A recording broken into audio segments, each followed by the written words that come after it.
and everything going on. Sure. You know, somebody pranked the city and county building and taped it up or something. Well, let's, Brian, you good? Yeah, we're good. All right, so, I think everyone knows who I am, but just in case, my name is Chris Hines, I'm the council person for Denver City Council's District 10, and I want to thank you all for coming. It's great that we have people who are interested in the political process, the people are interested in our essential tasks in the city of Denver. So the sheriff's department and who leads the sheriff's department. So we have we've had a sheriff that has recently resigned, appoint a new sheriff, and in part of the process, he's holding 4 listening sessions. 3 of the listening sessions have already happened. None of the 4 are anywhere near District 10.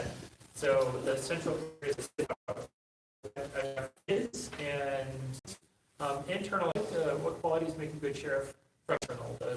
He's or she is the person, in this case, an interim sheriff is a she, is responsible. The city, the mayor's office, and the public is solid and cohesive. I also want to talk, so that we get, it's been certain that has been in the press, it continues to be in the press, and the public service. We want to make sure that we have an open opportunity for dialogue here, and so I did specifically a new head sheriff. This is taking slightly longer term. My thought for this process is we have an hour and a half. We have a couple different representatives of labor unions. As you may know, Denver City Council's District 10, or Denver's Perfect 10, as I like to say, was the first office in the history of Denver City Council to unionize. So there are decades. If I may, so we have a couple of unions represented. What I'd like to do is give both of you an opportunity to talk a little bit about the 2 topics, the qualities you have, why I believe that that's the right position. If you haven't, then if you have a thought that makes more sense, I'm happy to hear that as well. And I think once we have those kind of presentations, maybe 10 minutes for each labor union, and then I'd like to certainly open it up for discussion. And I mean, really, this is meant to be a listening session. So I hope there's a dialogue, and after we have that basic presentation. So is that fair? Any concerns about that as a process? Great. Do you want to? Sure. Do you want to start? Chat? 25 minutes. Of course, we want the sheriff to have, integrity, credibility, loyalty, but more important is passion, enthusiasm for the job, the position, the rank and file, the employees that work for the sheriff department. Empowerment, okay? Empowering us as deputies who want to do the job and to do the right thing. Since with others, understanding, not only the public, but the rank and file staff. When I started, the sheriff position was a career service authority position, so it was a protected position. At that time, that individual could basically stick their necks out, retribution, and do the job. Under my tenure, there was 2 sheriffs. At that time, they had a different title. Soon after that, the position changed to an appointed position, and that's when we started to see things differently in the leadership of the sheriff department. If there's a political agenda, that particular individual who had the title of sheriff had to follow that agenda. If not, you're at risk of losing the job. And so, again, what are we looking for is an individual, of course, law enforcement experience, not afraid to do the right thing, not afraid to push back against the mayor's office. That's going to be very difficult if the position is appointed. So that leads back to should be elected position. If the individual elected, they don't have to answer to the mayor or city council. Our concern is there's too many variables that are unknown at the position, at this point for us to take a position. We don't know. I don't know if I want an elected sheriff or an appointed sheriff. I would have to read charter language and know exactly what that means for us. Are we still career service authority employees? Are we moving over to civil? Does that change my pension? The command structure, does that change? Are we working at the will of the sheriff as other counties? There's a lot of unknowns that has not been answered for us to make an opinion or a decision. Fair enough. Oh, I'm sorry, yes, hi, welcome. We haven't told you what we're asking, so my thought process is in this kind of roundtable is to give about 10 minutes for each of the representative labor unions. I want to talk about two things. The first is what are the qualities that make a good sheriff? So you talked about empowerment, empathy, passion. So do you have particular qualities that you or your members feel is important to have as a good sheriff? Thank you.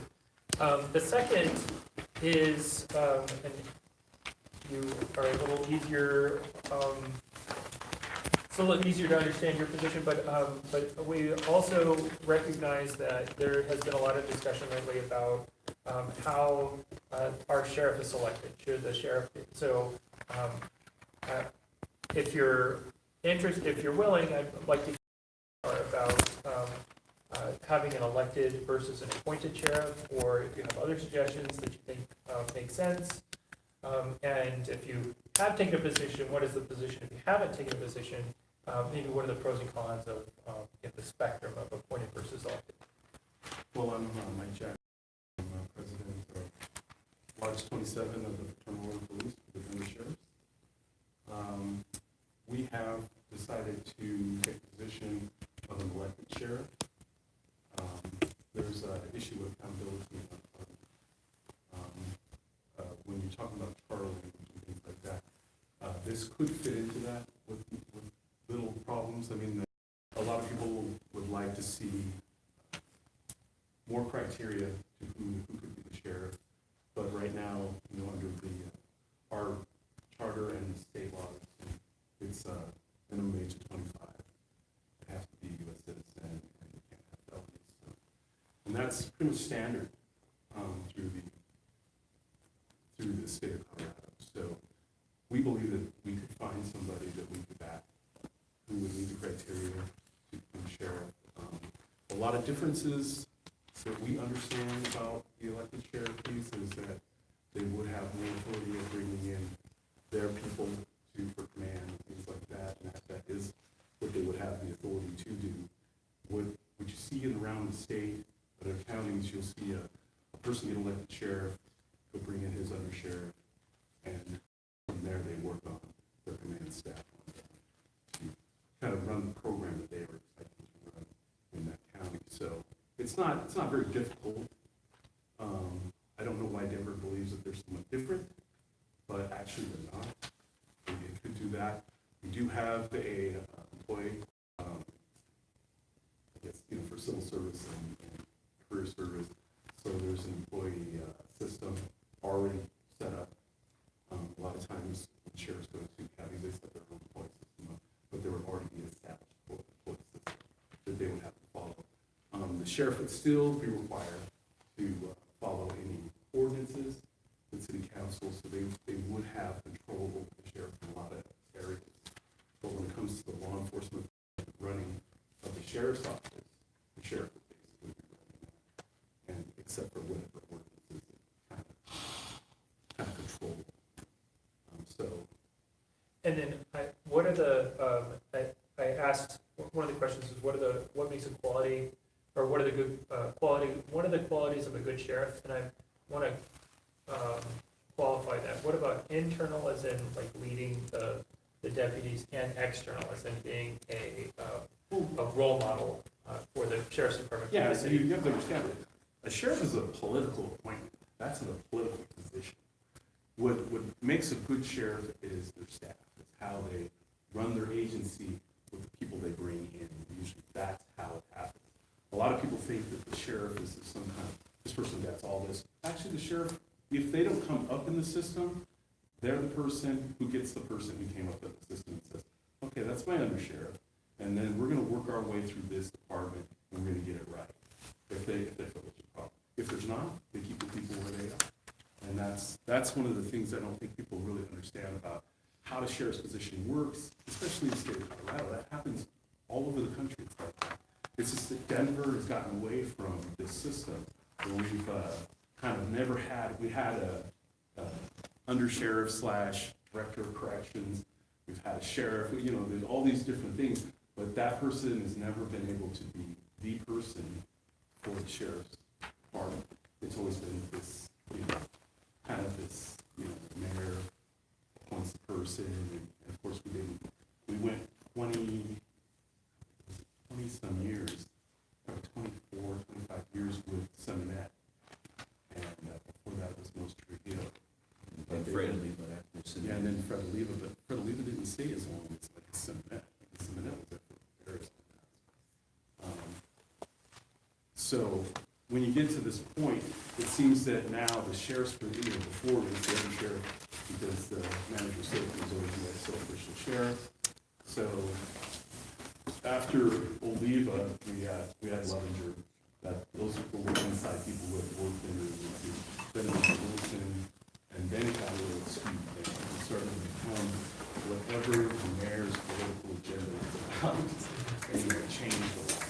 And the reason we sheriff is because of that. It gives really the public to make that decision, and it also gives us a voice to make that decision. Because we're back or not back.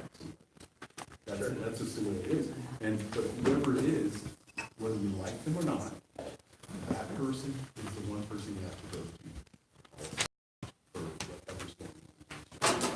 You don't have to, you know, like a Furman. Well, the Furman's ahead, but nobody can talk to him. There's no candid conversation.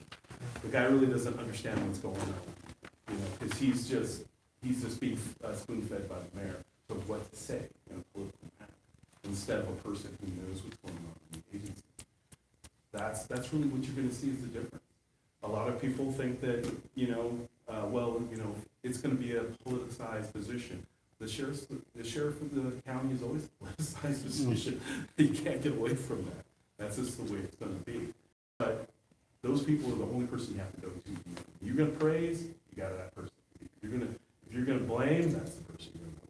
It's not going to be this roundabout thing where you're a sheriff, you got a deputy manager, a deputy director or director, or you know, whoever in the system.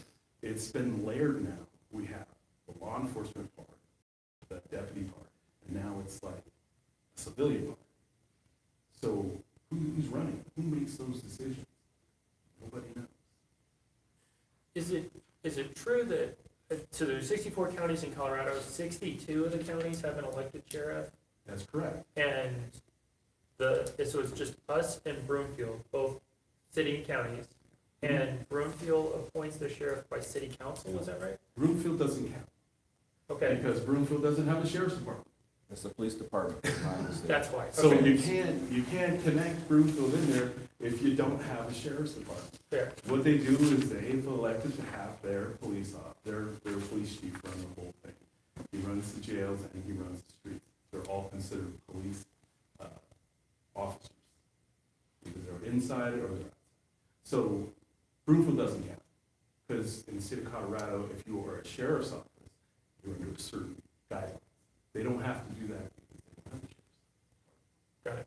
Okay, so we're the only county in Colorado that appoints the sheriff.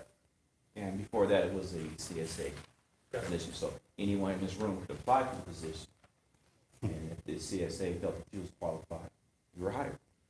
And you held that position until you retired, quit, or with cause terminated. So, one other question, and certainly, I mean, there are plenty of people here, so I don't want to ask all the questions, but one other question that I've heard, that keeps coming up is, public safety is community corrections, it is police, and it's sheriff, and, you know, Fire. and fire, yes, thank you. It's like, I know there's one more. One more essential service, and I talked with fire recently too, so that's unfortunate that I don't remember, or I forgot them. But anyway, the concern is, why is it okay to elect the sheriff and not the other heads of public safety? See, what we're going on is based on state statute. So there are no elected police chiefs or fire chiefs in the state of Colorado, but all sheriffs are, except for them. So we're just going by with the status quo, and that's done throughout the country. That's the standard way it's done. You know, I don't say it's a right or wrong thing, but always the sheriff of the county is elected. And that's just the way it is everywhere you go, even when they have city and county governments that have a sheriff's office in the state, in the United States, they're always having a sheriff. Do you have any other comment or thought? Okay. Does anyone else, do you have questions? I mean, I have more questions. I'm happy to ask them, but I don't want to, I mean, this really is designed for everyone to provide input. Did you have I did pass out some information of what, I'm Robert Paul, I'm the Deputy Officer 20 Security as well, Second Vice President of the FOP. So these are kind of the talking points that's surrounding our support. Yeah, and full disclosure, I was endorsed by both Lodge 27 and the Teamsters Local 7. I don't think the sheriff's union took a position on any of the city council races, so it wasn't as if you backed another candidate or backed any candidate. It's just that you just didn't take a position. So, Councilman, I think this gentleman had a question. oh, yes. So we can Go finish. ahead, Michael. So my question was, I'm assuming, and correct me if I'm wrong, that if we did shift to an elected position for sheriff, this would have no effect on independent monitor or any other part of the system that also is part of the functionality. That's separate from this proposal. You're correct. Probably the biggest effect it would have is probably in the discipline, how discipline will be handled. Because usually the sheriff will have his own idea of how to discipline and their agency. But independent monitor would have the right, because under the city charter, they have the right to investigate. Still has that oversight. Yeah, he still has that oversight. That oversight would not Correct. change. Correct. That's what. And it's also, well, what's the ordinance now, it's by charter, but even with ordinance, he had it. Right. So I was just assuming that is the way it is, and that this would not change that. That makes sense. That makes sense to me. Thank you. So, you made a comment earlier about, our former Sheriff Furman and how he was politicizing his role as sheriff. So my memory seemed that when he was brought in, he was going to be this great reformer, right, to create change.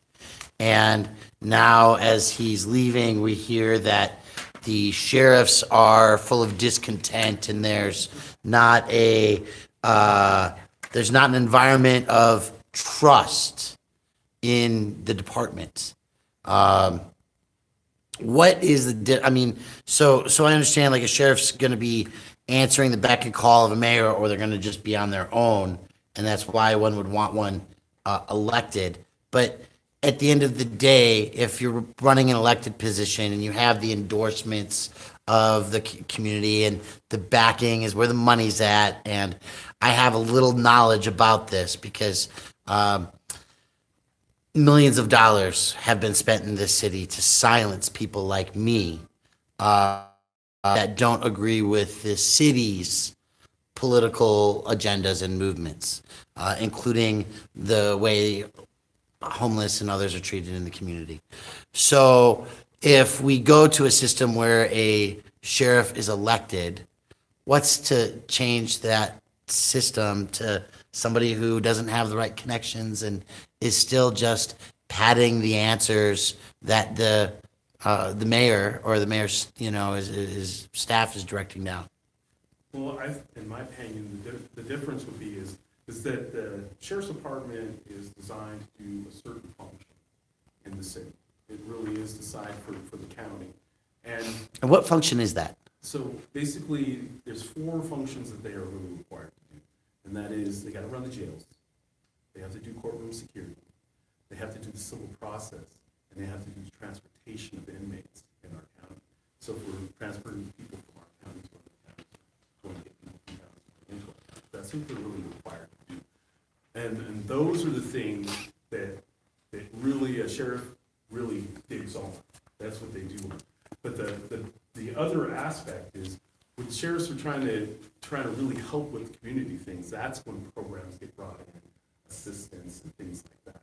And that's, so when you're talking about what's a change, the sheriff is a completely different role than this person who just runs the city type of role, and the politics and the trying to, because right now it seems that the person who can generate the most money is pretty much the one who can get the votes. And I don't think it will be that way with the sheriff, because the goal of what the sheriff would be is different compared to a mayor. You understand what I'm saying? I do, and it's really interesting because I was handed a document that came out November 22nd of the Department Order 1.00.5003, which seems to have a greater focus on the arresting powers of Denver sheriffs, which seems to be something new and not any of the responsibilities that you named. Actually, sheriffs do have to arrest them. That's a part of it. I thought there was a detention process, We but arrest every day. but What's the date on that? Yeah, so November 22nd. So you have to, Yeah. you have to understand, to work with the courts, you're required to do arrest. That's just a standard thing that happens. As a bailiff in a courtroom, No, there's more to that. okay? Because you have to serve any kind of process from the court, which could be warrants for arrest, it could be many things. Okay. And so they have to do those things every day, because that's really, the agency that works with the courts is the sheriff's office. So that we're basically their people who go out and do their deedings or their biddings or whatever. Okay, like a warrant officer, basically. Somebody that's going out and finding somebody who's got a warrant out for their Yeah. arrest. Yeah. We do have a future warrant. Yeah, we have a fugitive warrant division, they do all kinds of things, whether it's civil or criminal, they're required. And it's probably expected that if somebody's in a government building of the city and county of Denver where the sheriffs are present, the Webb, the city and county building, Lindsay Flanagan, things like that, generally the places where courtrooms are, Yeah. then their arresting powers and responsibilities are for those Yeah. people under that kind of order of jurisdiction. That's right. It's usually what we consider within their facilities and their assignments. Okay. And that's where they have the authority to do arrest. But we are peace officers in the state of Colorado. There's also an So, extension to that. so that Talk about that's more. another piece that gives you authority to arrest. We actually have the authority to arrest people. People don't know this, but it's true. We do have that, and that's under state statute. Okay. Define a peace officer. That sounds a little bit different than what I would anticipate. Well, the definition of peace officer has been expanded. So peace officer actually goes from, there's a lot of people considered peace officers. That's deputies, police officers. They have certain peace officers that are in the fire department that have to do investigations on fires and things like that, so they carry guns and have to do arrests. Parole officers, correction officers. I mean, it's a very long, it's a big list now that they've expanded on the peace officer statute. But a peace officer is anybody who can enforce the laws of the state. And I think the focus on that arrest with the sheriff's department is, we should have authority to do buy tickets and arrest inside the facility, so that would ease the burden of the police officer, leaving his beat to come to the jail, and then arresting or charging somebody, ticketing. So, so basically what you're seeing is, a crime is committed inside our facility. Whether it could be in the courthouse, it could be in the jail, doesn't matter where it is. We contain it, we write our reports, and we have to call an officer up the street who comes in and fills out the ticket. Whether it's a general sessions complaint, or code violation, whatever. But that's what we're trying to prevent. When you're talking about arrest piece, we're just trying to prevent that piece. And this is kind of how things work in reality. If an inmate throws feces on us, is that an assault? Is that assault? And I that's suppose it what- would depend on their mental competency, Yeah, their and state of that mind, always the comes various into- yeah. factors. But if you're on the street and you threw feces on a police officer, is that an assault? Yes. Okay. So, some of the things that are being done in our facility should be, and it could be on inmate on employee, or employee on inmate. All these things could be handled in a better way in our agency. But we are relying on the police department to come in and make these decisions. So what ends up happening is that the deal, basically, our jails are out of control. But one of the reasons they're out of control is because nobody knows what they can and cannot do. We call a police agency in, which is Denver Police Department, and we have video, we have reports of assaults and everything there, and they go, well, let me go talk to the inmate, see if they want to file a charge. And this is on inmate type stuff. And we're like, And Mike, let me explain on that.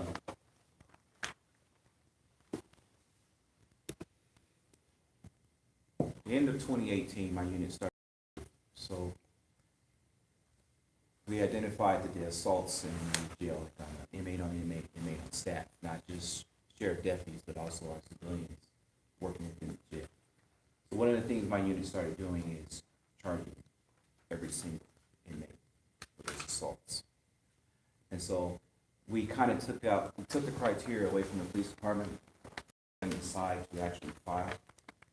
So the cop still has discretion to refuse to take the charges. However, now he has to answer to the city attorney's office. So the city attorney and the DA got on board, and the goal was to drive down these assaults. We make a better environment for the inmates and make a better environment for staff. Drive the assaults down, and we have been successful. It's not going to eliminate the assaults. They're down. We have the data to show it. So now what happens is we have an assault, inmate on inmate or inmate on staff. My unit will identify the assault, with full video reports, will actually work with the police department and get it filed with the city attorney's office or the DA. That's taking place now. So we're getting away from where the officer goes and because what it was, what we call was an unspoken rule the inmates had against each other. I'm not going to snitch. Okay? So if I don't follow you, you don't follow me, there's no criminal charges. We've gone away from that. We still afford them the opportunity to file charges on each other. However, if they decline, then the sheriff department picks up the charge. As of today, we have 100% conviction. So the charges have declined. Again, we're not going to eliminate all of them. Inmates are going to be inmates. They're going to be fights. We're going to have victims. We have a lot of assaults where there's truly a victim. It's not mutual combat. Same with staff. So that's the initiative we're driving now. Caveat in that, as Deputy Jackson said, is why are we not policing our own jails? Why are we not providing those tickets or citations? Gathering the data, we're leaning towards that. We do a direct file. yeah, what we had looked at is if, and this is something that would, this is how, you don't have to really. When you talk to past DAs, they were like, well, if you guys change the charter, then I can just automatically do that. And then they wouldn't have to be involved in the, the political piece of that. They would, well, I hate to do that. Hands are tied. And we had looked at how this would happen. I mean, we actually put a program together. We knew it would take about 5 years for us to get to that point where we could really take over everything. But for us, it would take time. I mean, we would need help from the police department on how to file these charges and how to set up the cases and, the training pieces of that we would still need. But it's doable. It's completely doable in our agency. So I don't want to get stuck too much on like active daily policies, because I believe that the idea of a sheriff who is not is a person of the people brought in to enact the kind of policies where inmates don't feel like their outside level of gang activity is as permissible on the inside. And I say as, because we all know the realities of this world. Okay. I once spent time at a jail where if you wanted to get good heroin, the best place to go was the jail. And I'm not saying that that's Denver, but the jail system has its own issues, right? And the idea that recriminalizing people who are already facing time and things like that definitely is a touch between the safety of everybody around versus failing to actually reform human beings who are in a system for the purpose of being reformed so they can come back into society and be in relationship with it, right? And so what I'm looking for is how do we find the qualities of a sheriff whose focus is in alignment with Denver City Council, who says we want to end prison pipelines and we want the exit gates to be successful, right? And the sheriffs oversee those programs, or they should have a lot of say and weight on what goes on in the jails and how the exercise of such programs are processed, right? And if we have a system where there's no trust, officers are lax or whatever, so greater things happen, then you're going to have greater assaults. I'm not saying that that's necessarily the case. It's an issue in some places. I don't know all the details about Denver jails. My experience with sheriffs tend to be as security guards in buildings. But it still doesn't speak to the qualities and how we get somebody that is a sheriff that is trusted, where people are confident to hold a little bit more over the inmates as the officers, so there's control in closed quarters, as well as trusting these people in their various duties and as city employees and public servants.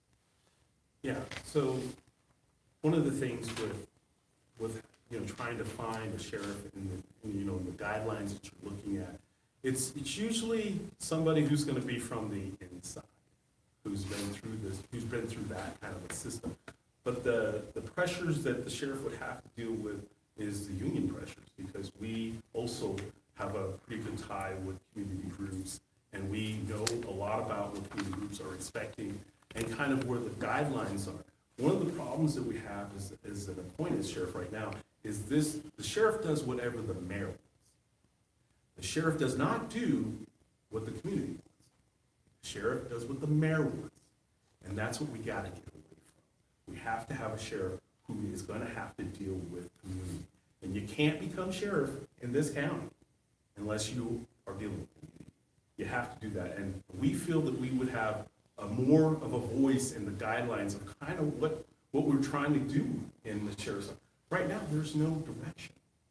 And we have all of these programs and everything, and they're fluttering because it's all about the window dressing. It's about actually the effect. You don't see the people actually getting the benefit of these programs because of the sheriff right now. It was just like Furman. Furman would not say, "Yeah, we're having problems with our population. Population's too big. We're not effective in our programs." He would not say that. Now he knew that, but he wouldn't say it because the mayor says everything's fine in the sheriff's department, and he would say everything's fine in the sheriff's department. They wouldn't talk about assaults. We had tons of our assaults went up like 600%, and he wouldn't talk about problems with the assaults. And he wouldn't even talk to us about. We would tell him, "Hey, these are the things you have to do," because our deputies. One thing about our deputies, they understand how the system works, and they're like, "We want to get away from this assault, so let's start doing these things." And they would not. He was just like, "No, I can't do that. Can't do that." Or he wouldn't even say anything, or he wouldn't come to the meeting. I mean, that's the kind of. But as an elected sheriff, he would. Let me tell you, you can't get away with that kind of action, and be able to survive as an elected sheriff. So, one thing you mentioned a 2 minutes ago, you were talking about, the person with the most money wins. Yeah. Just for what it's worth, my opponent out fundraised me by 50%, and, still here. I know, well, that's the thing, is we had. You can't buy our We had support. two sheriffs that got elected in the state of Colorado that had, I think both of them together maybe had $14,000. And they end up being sheriffs. And the thing is, it's, even talking with those guys about what they're trying to do and how they're trying to be more interactive with the deputies, and they're trying, and it's very hard.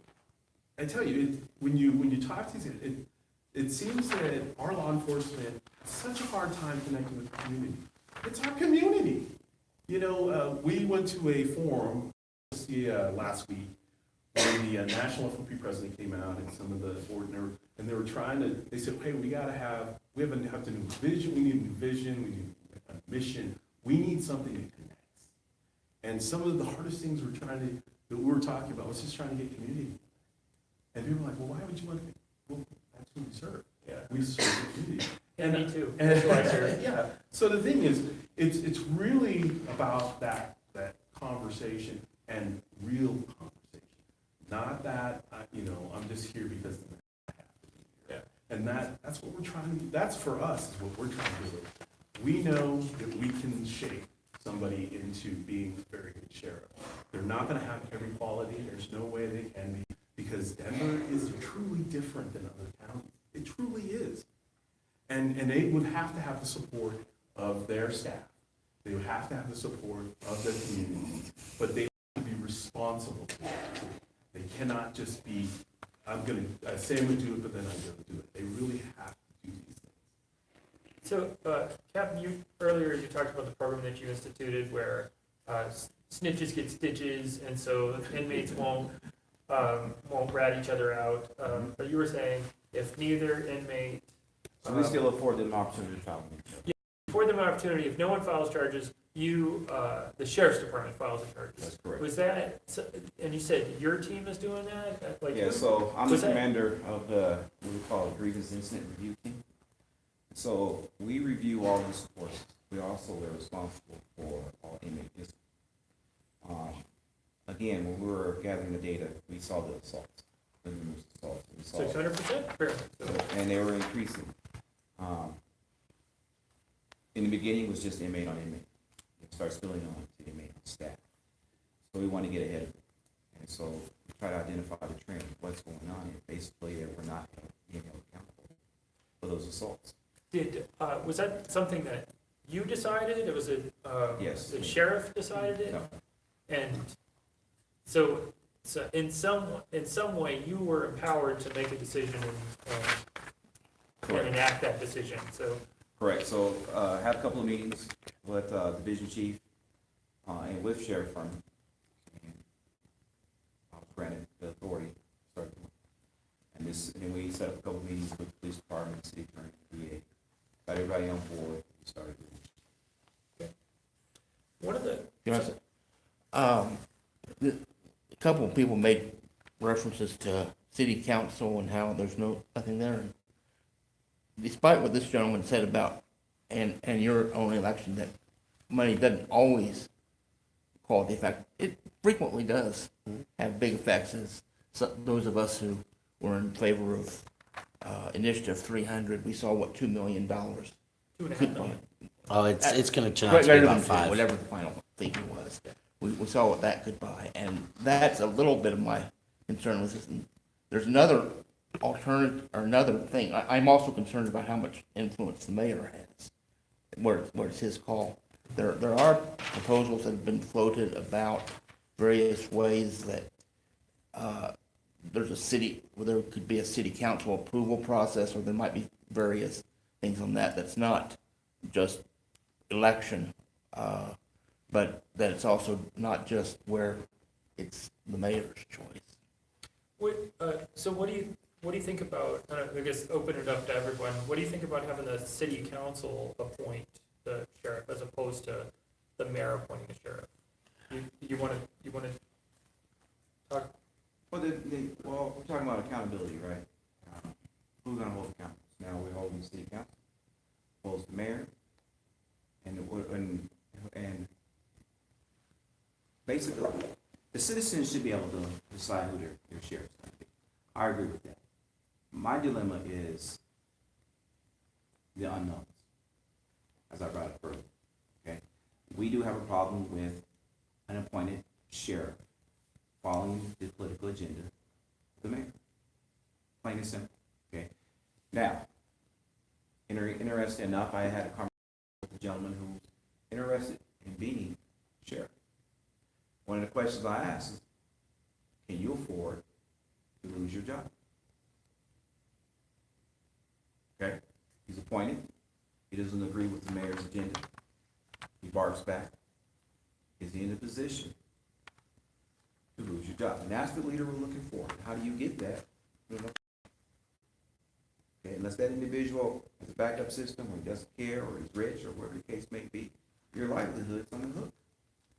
Well, and to Deputy Jackson's point, you should have, if sheriff should come from within too, right? Or you're saying that, or at least I would think, their yeah. team should come from Yeah, within? I think that it's possible you can put, sheriff to come from within. That's normal. It's kind of normal because they come through the system. But I tell you, in the next 2 to 3 years, that's probably not even gonna be possible in our agency. Yeah, within 5 years, more than 50% of the department is eligible for retirement. Wow. So that's an issue. They're gonna be gone. Everybody's gonna be gone. So there's a leadership issue. And they're falling away every month. You see next 2 to 3 years? 5, exactly, years. 5. Well, Actually, it's about, about 4 years, we're gonna lose About literally. 500 deputies. Yeah. that will be eligible for retirement. And we know that most of them will retire. So that's 75% of the staff right now, will be eligible for And retirement. that's what's kind of been driving this whole thing. We are having a mass exodus of very qualified people, capable people, but they're done. They just don't feel that there's nothing else they can give, and they're leaving in droves. We lose 8 people a month in our agency, and we're not keeping up. We are falling behind every time we have a new class. We're probably 5, 6 short, and it's just getting shorter. And it's getting shorter. The overtime is on the high rise, and people have lost faith in the agency. Why have they lost faith in the agency? Because there's nobody, well, there used to be nobody driving the ship, now the ship's gone. My story to everybody, it used to be years, when Furman came on, I said, man, there's nobody at the helm, there's nobody steering the ship. But now, the ship's already sank, everybody's just treading the water, either gonna get eaten by sharks or getting picked up sooner or later. And that means going to other agencies. I'm always giving references. People are calling me and they're, hey, about this person or that person, and people are leaving. And when people get to that retirement age, they leave. They're not staying around anymore. Or not even retirement age, even you have your rule. Yeah. You have your rule 75, you can't draw your pension. However, I'm out. And that's when you see a person like Chief Wilson, who was actually a very good sheriff, and he was he did have an affinity to work with the community, and that guy's gone. He was just 49 when that? No, he's younger than that. He's younger than his sister was there. And he's gone. So he has his rule. He took a job in Tennessee. Michael, did you have a question? Again, just pointing out sort of the counter side of what you're arguing about in terms of letting city council do it. I mean, if we were to do it with the current composition of city council, I would be very proud, but that's vagaries of politics that we go to. And so I don't know, I can trust I think I can trust the current city council to do well. Can I trust the future city council to do well? Maybe, maybe not, can't tell. Who knows? When I'm on city council, That's what I mean. and I don't know if I've had enough time, even on city council, to say that I fully trust this city council to represent the people. And it's not because of negative experiences, I don't know my colleagues well enough to know that we are for sure doing what is in the best interest of the city. Not that I have any specific examples, Right. I think I'm just too new to the. And there's a lot of new folks, and that's partly what gives me hope, but it's also, what would give me A, like as you said, and B, if it was a future city council, who knows who would be on it? It could be some wonderful human beings, or it could not be. And so it seems like that's the same situation that we get with the mayor, though I think we've got a string of mayors that have probably bound themselves even tighter to the sheriff's office than council. So I mean, there is that to recommend that the mayor not do it, but it seems like elected might be the only way, and I believe you, both of you, in terms of, not always trusting the voters to do what they should do. But trust me, I was in tears that night over that particular result as well. But, I can't think of any other option that would be necessarily better projected into the future than what we're looking at. What about having like an executive committee that's comprised of the mayor, some people from city council, various other city agencies to choose? So do you think that would kind of bridge the gap? It would probably solve the problem that Chris brought up in terms of experience, in terms of everybody knowing each other and trusting that there was a sense of knowing that there's the experience involved. Would it solve getting someone that I believe is necessarily has the view that I would want to see? It might not. It would be the same. You'd be stuck in the same issue as far as I can tell. So I feel pretty strongly about making sure that we have elected officials. I am an elected official. Yeah, so of course. It's a good thing that I have that belief system. I would say one of the concerns that some people had, about any sort of elected official, but let's say for elected sheriff, is what happens if. So we on council took a position against private prisons, right? We said no more contracts with Core Civic and Geo in the city of Denver. They could theoretically be strong funders of a particular candidate for sheriff. So Why would they do that? That makes no sense. That's the thing is, I hear stuff that, the sheriff could do this. I'm like, why would the sheriff ever do that? A sheriff wants to be elected. I mean, that's really what their job, that's what they're trying to be. They're not trying to be some kind of, I'm gonna support something that doesn't mean I'm the elected person running. Where do you see that in the state of Colorado, where a sheriff is saying, yeah, I'm gonna use Geo as my place to that, and we're gonna have these people working for $10 an hour. You don't see that anywhere. Where do you see that at? I mean, well, where does I'm going to pick this one person because he pulled it less than 20% in Denver. Corey Gardner, he's elected, and the citizens of Denver don't care for him. Obviously he was elected by rural areas, but his values do not reflect the values of people in Denver. Yeah, but he's not elected to be the law enforcement official. Sure. That's a little bit different. Sure. But he took money from but places we would find questionable. yeah, but that's the thing is, when you're talking about for law enforcement and running the sheriff's office, I think it's a little different than running. It's completely different because the guidelines are much more narrow. And I don't.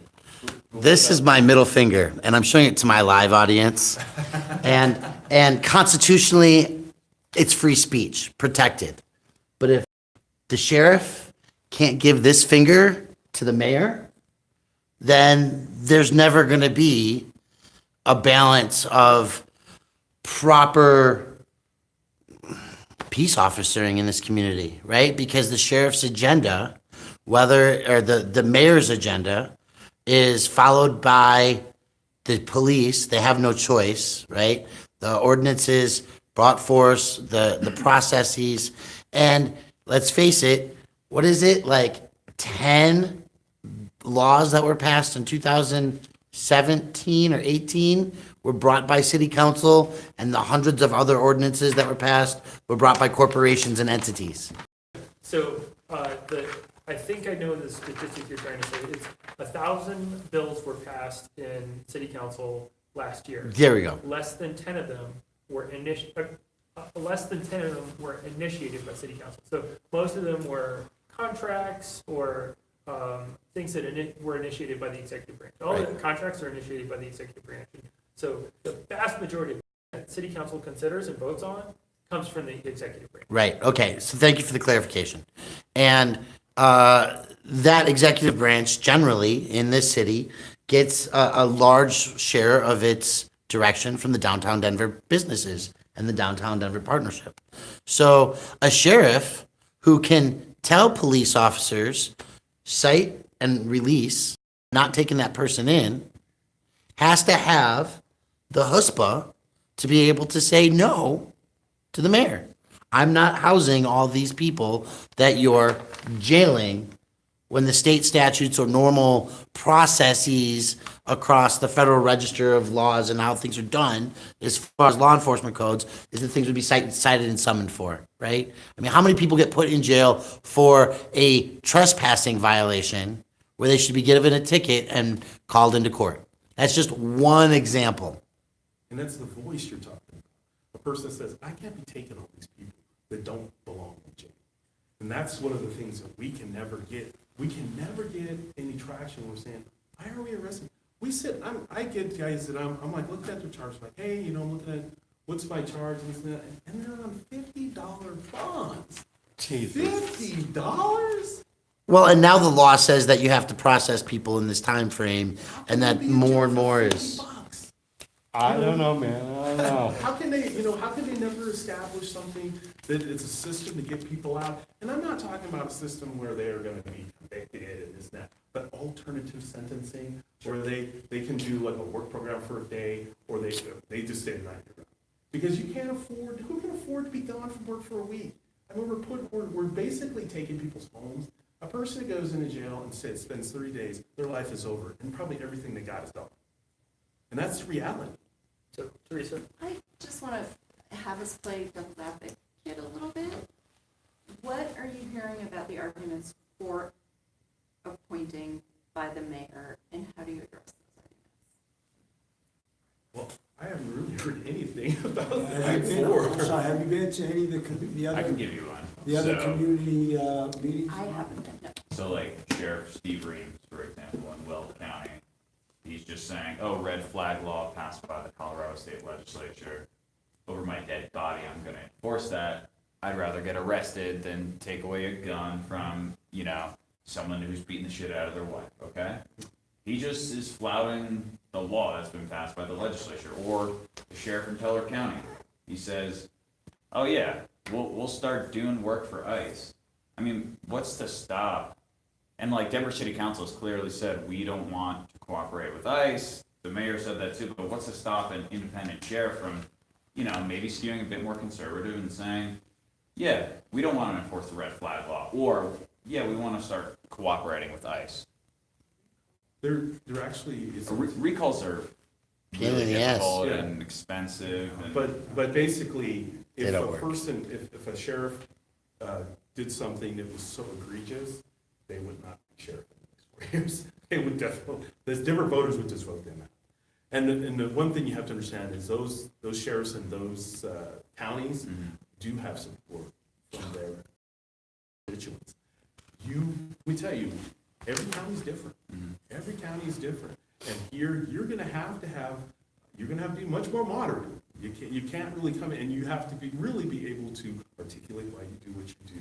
And like I said, you have to be more connected to the community. I don't think in Denver, you can do this job without having some community dialogue, and also dialogue with your your people that work with you that understand both sides of everything. For us, I think that even for Pablo and I think that this place has really changed the way anybody was thinking about law enforcement, because community is so important, because they are so active into, the needs. They want those needs to be addressed. And I don't think that can happen if you're just an appointed sheriff. The sheriff's department can do a lot of things, but we've been pulling all that back over years because the can't do that. Go ahead, you. Yeah, just to dovetail off of Teresa, I do have one concern about, I'm an elected sheriff, and I don't know if maybe you guys can. Campaign rhetoric doesn't end when the campaign ends. And we saw this from our existing president. Like, 20% of the country cared about immigration before Trump started running, and by now, like, look at it. And so I could anticipate these sheriffs taking out ads and social media that are running types of campaigns that they think will get them to win, but in the end can be incredibly damaging to any progress the department's made, or has become very polarizing in other ways, or has just sort of ruined the psychology of like an entire community. Because like we saw the No on 300. I mean, you could disagree or agree with some people that were running some pretty negative things, where you could see after the campaign, like I noticed from Cheeseman Park or whatever, that there was definitely some much more aggressive language coming out of certain people than probably existed before that campaign began. So my concern would be And that. early polling with Initiative 300 found nearly 60% support for Initiative 300, and then $2.5 million Right. later was 81% opposed. So I could see like some sheriffs running like really bad campaigns. Well, do you guys know that you do not have to be a U.S. citizen to be a deputy sheriff in Denver? My son-in-law is not a U.S. citizen yet, and he's a deputy sheriff. And someone could run being like, oh, we don't want these foreigners in our I mean, Well, that would never happen, They couldn't do that. especially with, Not in Legally, Denver. no, they can't. Legally, you can't do anything, and that's but to be elected. that's a city rule of hire. So, Even city employees, you do not have to be a U.S. citizen, as long as you have your documentation, everything's in order. so I like your point, and I like your point because it is a fact, and it is not a public fact quite fully yet. It is on the record, though, and I have audio files of this, that the mayor's office was actively involved in efforts to silence protests and education about 300 during the election process, and that they used the resources of the city attorney's office, and they're obviously using the resources of the police. So what would stop them from what's stopping the mayor Yeah, perhaps and, not. and the That's current just- and the sheriff who's silent, to the degree that I think we're at 12 months now since there's been a sheriff's community meeting. Is that right? It's been a long time. It's been about a year, because I used to attend Last those. month, there was a community advisory committee, and there was, Last month, yes. I did not get the emails But about it was that. something different, though. Well, anyway, with that, there was maybe a handful of people. Because we attended them regularly and consistently until they stopped holding them, right? And that was, there's supposed to be a retreat in December, January of last year. And that was when they stopped holding regular and consistent meetings. So the idea that the current sheriff voiding the community meeting space is participating as a pawn of the mayor, silencing those who show up to speak about the issues that are going on in the system. And so it's already happening, right? If somebody's elected and that happens, I believe that they would be pitchforked for that. But, the rest of the world's on fire, and here we have, a dozen of us talking about the grievances of what is a problem in our city and county, and that is like the ghost head of what's going to happen. So we have, just as a time check, we have about a little less than 20 minutes left. So just so everyone knows, Liz, did you, I have a question. because Conrad had already said something, so. I want to play devil's advocate based on what you were doing before by saying like, what have you, and you said like, oh, we haven't heard anything against it. So one thing that I've heard is this is just a power grab by the union. How would you respond to that? Yeah, we're a union and we feel that we should have a voice. And, you know, just like the community, we would be just like the community is our group and the community group. Everybody should have a voice on who runs the sheriff's department. That's it. I would just say, you know, all of us in this room, the officers, again, over 25 years each, right? And since 2013, we've had 4 sheriffs, since 2013, right? Wilson, Higgins interim, Furman and now Gomez interim, right? So this will be number 5, right? And the community is struggling with this. I'm talking about the jail community. The inmates in there, the officers, the employees are struggling in there. And we've been to council, we've talked to council, we talked to the safety manager's office, and for ever since Wilson left, no answers, no, again, meetings that have been canceled, meetings been rescheduled, and there is no help, right? Nobody's here to say, you know, and to help out. As far as I know, we haven't canceled it. Right. But I mean, you're talking about the election, I mean, who's gonna hold him accountable? Who holds you accountable? The people. There you go, that's the sheriff, same thing. Yeah, but there's a difference between the people and the union. Like, Yeah, so That's- I would actually kind of push back a little bit about, I was endorsed by 23 different labor organizations. And so in some ways I was out fundraised by 50%, right? And so, we, frankly, as elected officials, we should organize. I mean, that is our job. Our role is to turn people from no to yes, and more people from no to yes than anyone else. I mean, that's how we get elected. And so, I respect the labor unions and their organization. They don't represent everyone, and like, just because these folks, along with the Teamsters Local 17, represent virtually all of the sheriff's deputies in the city. The number of sheriff's deputies relative to the number of citizens in the city of Denver is, and the people who would elect the sheriff is actually a pretty small number. So. true, but when Mike, you said, we'll kind of like, I don't know what exact verb you used, but like we'll mold the sheriff into what we think is best. When I hear that, I think, okay, the union will mold the sheriff into what they think is best. And I'm not saying that that's good or bad because I have to be neutral because I'm a journalist, but I'm asking this question because it's a concern that I've heard and. Yeah, it's really, and this is what we believe our job is to talk to the sheriff about our issues and come up with solutions and things like that. And we believe that is one thing that we should be doing, advocate for our people. And that's what we will do. We will advocate to the sheriff. Doesn't mean he'll agree or she will. And maybe mold's a But strong word. But it will be an impact. I mean, it will be an impact on, and let me tell you, we agree on things and a lot of things we don't agree on. But that's the way it is. Well, what we're asking is, do we have that ear? Yeah.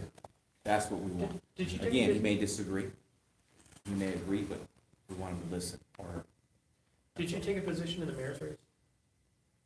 Yes, we did. Yeah. Did you endorse our current mayor? No. Okay, so like Local 17 also took a position in the mayor's race and did endorse our current mayor. So, PPA also endorsed the local mayor and local 858. so and P58 endorsed me and PPA stayed out of District 10. But anyway, the labor unions, as the point of power grab, they're not always on the same page too. Like, so just because, this particular union took a position, well, there's another union that also represents sheriff's deputies that take a different position. So I wanted everyone to support me, but that doesn't mean that happened because obviously, my opponents got votes, so. Anyway. Did you, I apologize if I cut you off. You did. Okay. So I'm really glad you just brought up the, our safety manager. And I'm wondering if the current organizational structure of our Department of Safety with the police and the sheriff underneath our executive director, how would that change if we had an elected sheriff? How does it currently, are there positives or negatives? Does that influence the sheriff's role? And is Denver unique in having that sort of system where we have the director of public safety, but then we've got our other law enforcement agencies that operate? Yeah, with an elected sheriff, then they would not be connected with that director of safety position anymore. That would be with So just they'd the be police. pulled out of that. Yeah, they It'd would just just be police and fire. Police and fire. And community corrections. I think community corrections also reports up to safety director. So yeah, that would be pulled out. Because then the sheriff would basically design their own way of disciplining. The only thing is they still have to follow the first service rules under that. That's personal. The sheriff may, he or she may appoint a undersheriff. Kind of a similar role, but just worry about their, their department and community. I don't, yeah. If we were to do a ballot or a citizens initiative for an elected sheriff, should that also be something that is in the citizens initiative, like the undersheriff or the elected sheriff has the ability to appoint They already one have- or a million FTE? That's actually in the charter, city charter already. So, okay, that was easy. Well, they have the ability to create their own, they actually have the ability. It says, I think they have the ability to have, I think it's chiefs, majors, and other employees of the sheriff's department. It's pretty broad.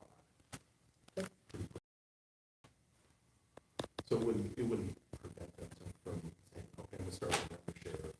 And then we go from there. Because usually they keep those other line of people, they switch them to what if they have an issue with that person. So maybe we can, just for the last few minutes, if you want to take a couple minutes with any closing thoughts, and then I'll ask you guys too as well, is that? Actually, I have nothing, everything was covered. Okay. Again, as president of the Sheriff Union, we have no opinion. Yeah. I have another question if we have time. We've got about 9 minutes. All right, well, I refer to this, and this is the Denver Sheriff Department Order 1.00.5003, and I touched on it briefly earlier. You said that sheriffs have always had a role and a responsibility to make arrests. And so I guess what I'm concerned about is the experience of like what you guys look at. Hey, we're bleeding sheriffs out the door. They're all running away. There's nobody at the top to educate or give them cause to stay on. My brother-in-law is a police officer in another state. And when he applied to be an officer, he was one of 5 qualified candidates out of 400 applicants. Now they're barely getting enough applicants to get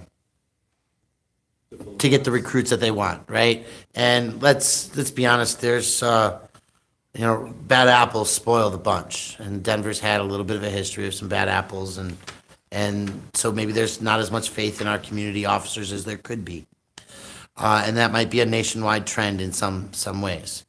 How what qualities are you guys looking for, or suggesting that the community at large, that the mayor should be looking for in a sheriff to build confidence, to keep the good apples and to weed out the bad ones? Well, one thing with that barrel, every barrel has it, but Right now, we have a bad barrel.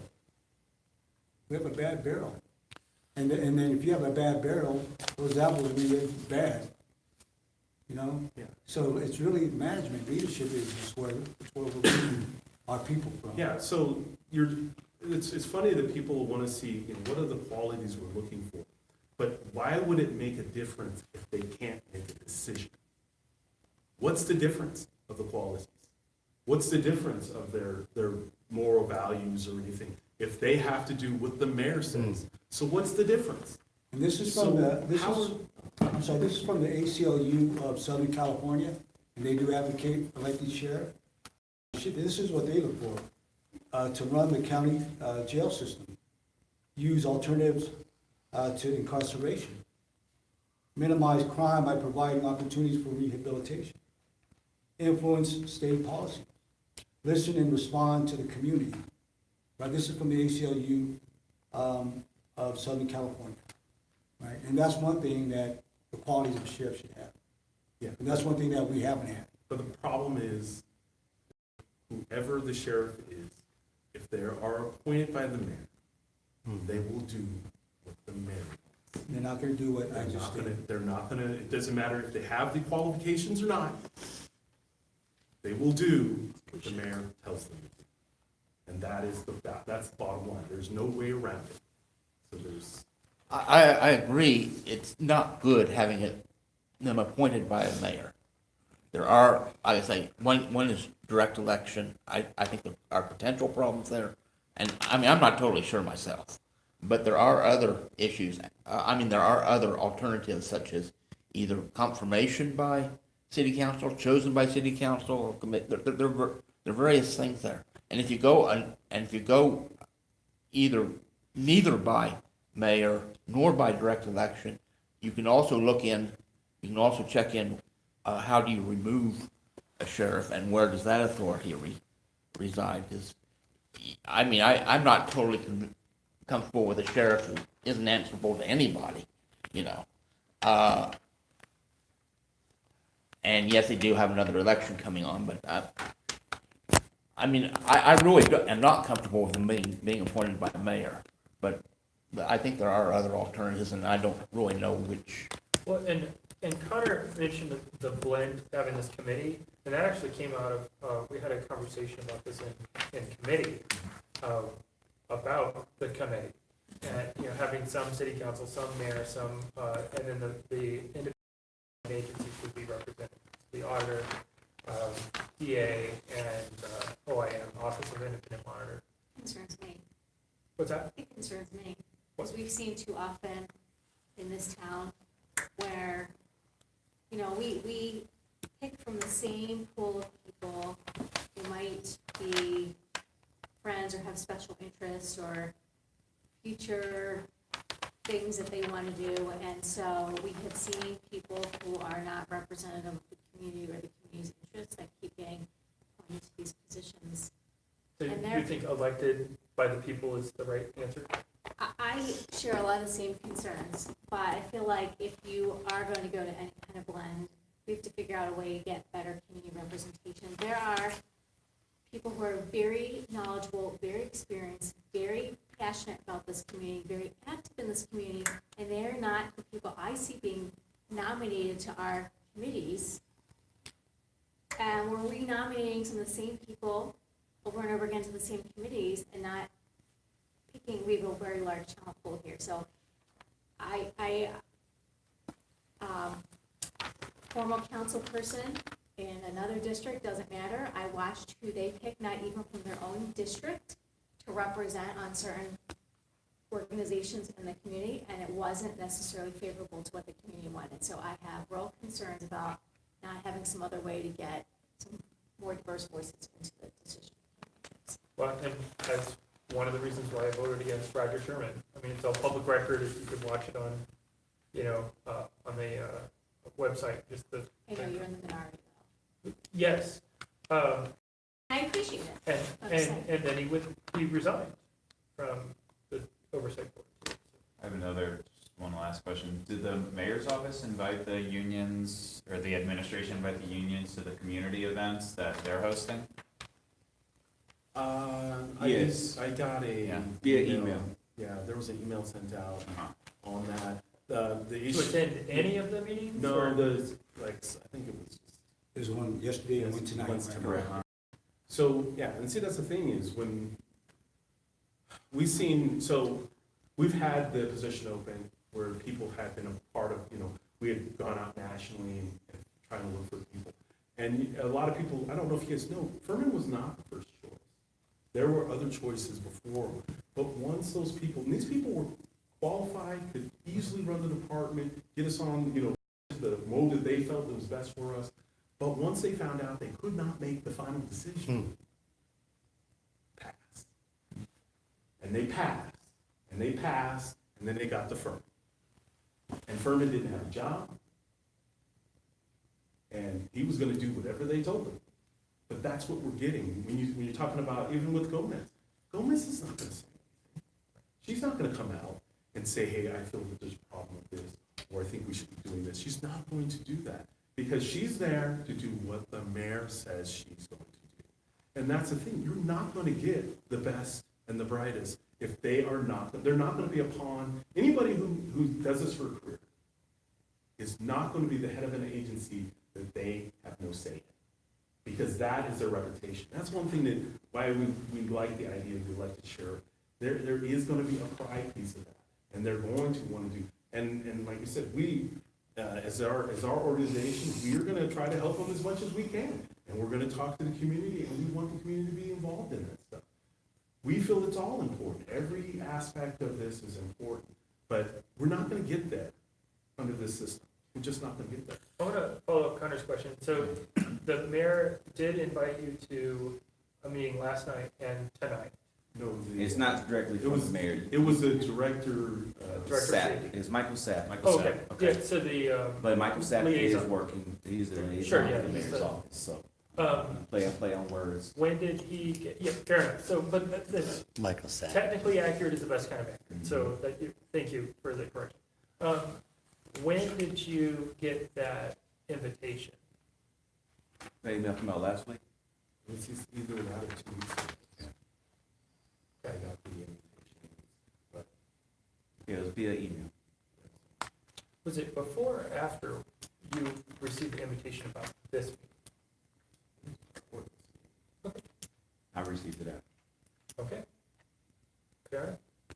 Does that answer your question? I was just curious, like, if the mayor's office, the administration had wanted to hear your perspectives at the community meetings, or if there was kind of like something done to not let you guys know about them.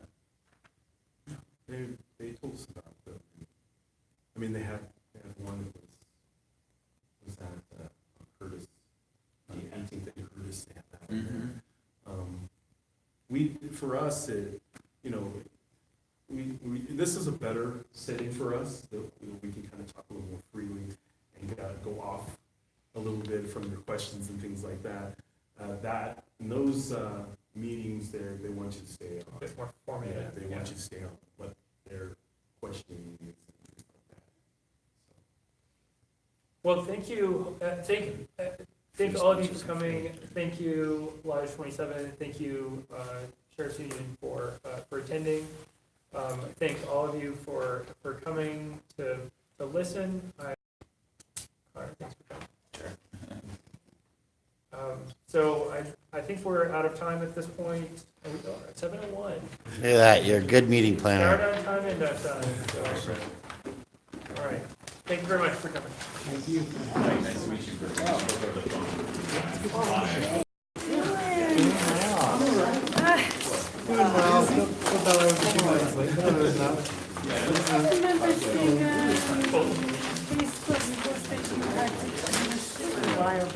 So I was very briefly in the hospital a while back. Before that, I was having planned surgery on my neck because I had to get a disc replaced and then a fusion. So that was deeply unpleasant, but I'm okay now. Believe it or not, the amount amount, well, I don't know if that, I don't know if they get, but the amount of pain that the surgery caused, they told me that I was going to be slow on Tylenol. And I was like, Yeah, right. Previously, it's currently, believe it or not, I got it. What I'm concerned about they is were not specifically crazy. starts I actually did leave the hospital only on Tylenol. arrest. Prior to my scene, my understanding was You are, there is no human way responsibility. you are getting And to bring a person who was trained to determine whether the incident was actually citable, sufferable, whether it can be treated, something like that. Oh, it's tiny, you can see it. Yeah, exactly. No, you can't see it. It's not big, yeah, it's not big at all. So, considering what they had to do, it's tiny.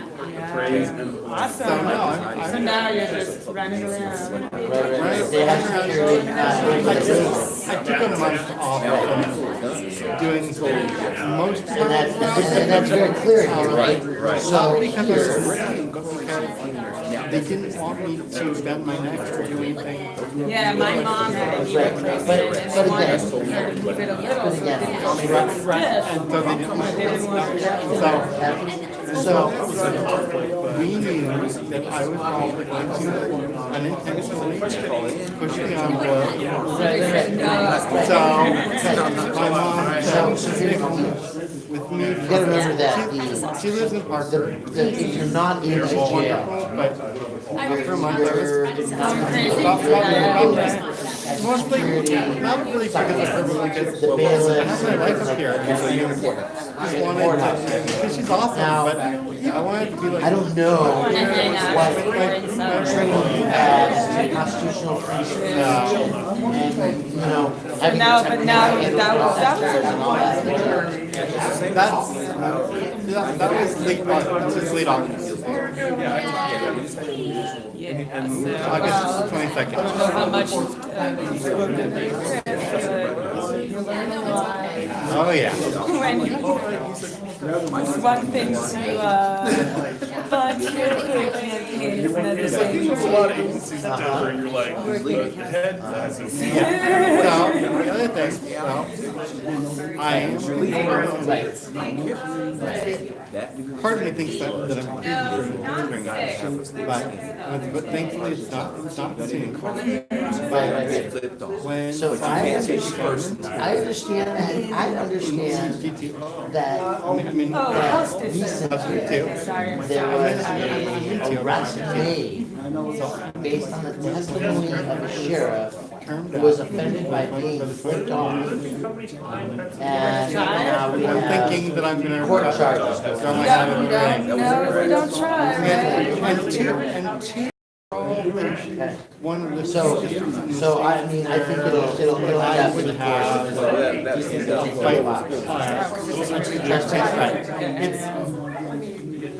It would be two, but you're not gonna get a part. You'll get,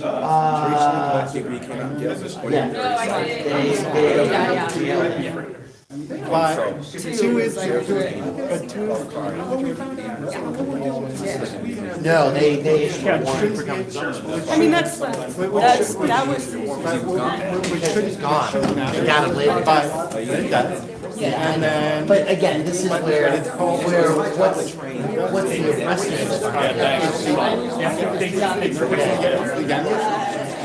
Hey, Chris. See you too, Chris. So, one to put a, I don't know, your plans I have. For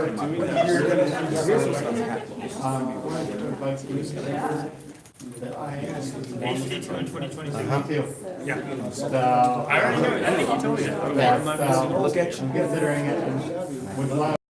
You violated your duty. You have a duty to serve. Whenever I can start and get it. That's right. Well, let's talk when you get, gets closer. Yeah, okay. All right, cool. Again, if you were on vacation, traveling with your family, driving through another state, and you see that assault going on, you have a responsibility to. What confusion is, You're not the arresting officer. I got it right, but The federal mandates change. It gets touchy. But at the end of the day, so let's say it goes I wrong. believe 24 but well, these are all tough I questions, got a lot of right? friends When do you lose your immunity? border areas And that are, the question then also comes into, you know, how does, I figured that other than maybe. Thank you so much.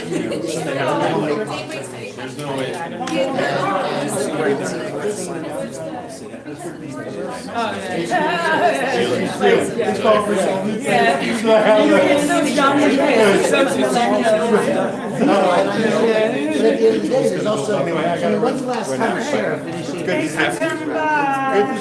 to see you. Actually, Why? let's get. That's citizens arrest illegal in state law.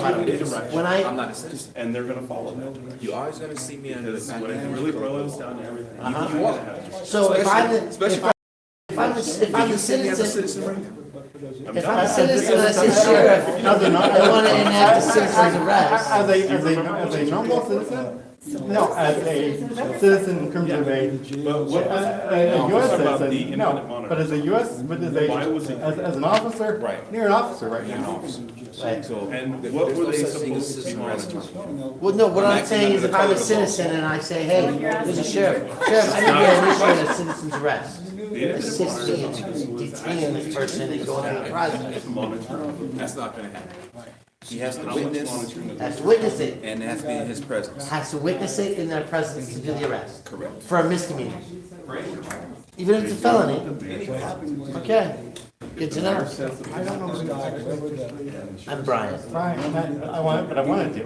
Okay, It's Brian Michael. Michael, it's a pleasure to see you. But I'm sure I've seen you around a lot, but I'm not sure if we actually met. Well, and you know, we do cause a little, I tend to cause a little trouble. Some of my students are more troublemaking than I am. But, I mean,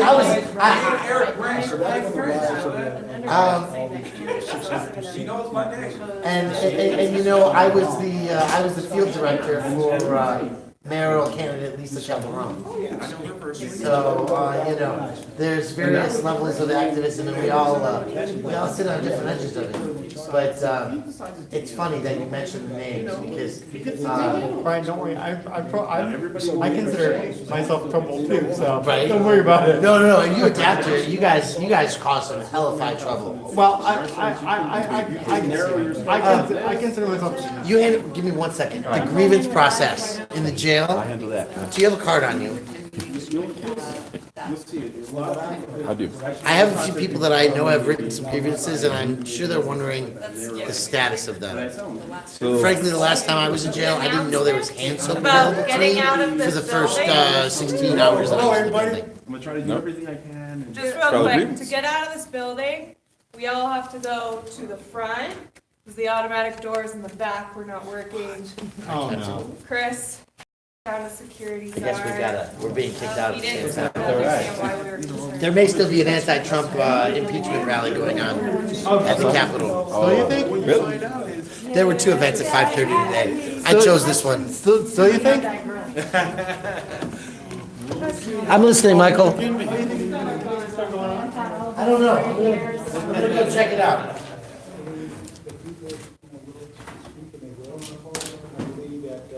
No, and it's a good point. All right, ladies and gentlemen, I'm leaving and calling it a day. Thanks for hanging out. Thank the captain, Minter, for talking about Eric Brandt. But we're running behind. Thank you all for being here. Talk to you later.